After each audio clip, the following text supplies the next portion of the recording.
Hello everyone, তো কেমন আছো তোমরা সবাই? আজকে আমি বানাবো ব্রেড পকোড়া। তার জন্য এখানে স্লাইস ব্রেড নিয়ে নিয়েছি, আলুটাকে সেদ্ধ করে নিয়েছি, পেঁয়াজ কাঁচা লঙ্কা কুচিয়ে নিয়েছি।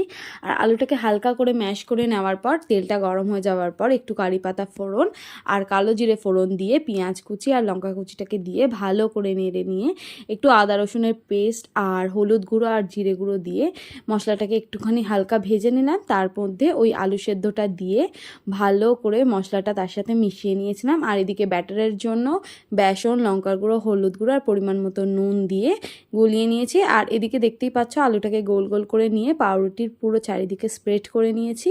আর তার ওপর থেকে আরেকটা পাউরুটি দিয়ে এরকম মাঝখান থেকে পাউরুটিটাকে কেটে নিয়েছি ট্রায়াঙ্গেল করে। দেখতেই পাচ্ছ অনেকগুলো হয়ে গেছে। আর তারপর এরকম হালকা হাতে বেসনের মধ্যে ডুবিয়ে তেলে ছেড়ে দিয়েছি। দারুণ হয়েছিল, তোমরাও বাড়িতে ট্রাই করতে পারো। আশা করি তোমাদেরও ভালো লাগবে। দেখা হবে নেক্সট মিনি ব্লগে। টাটা।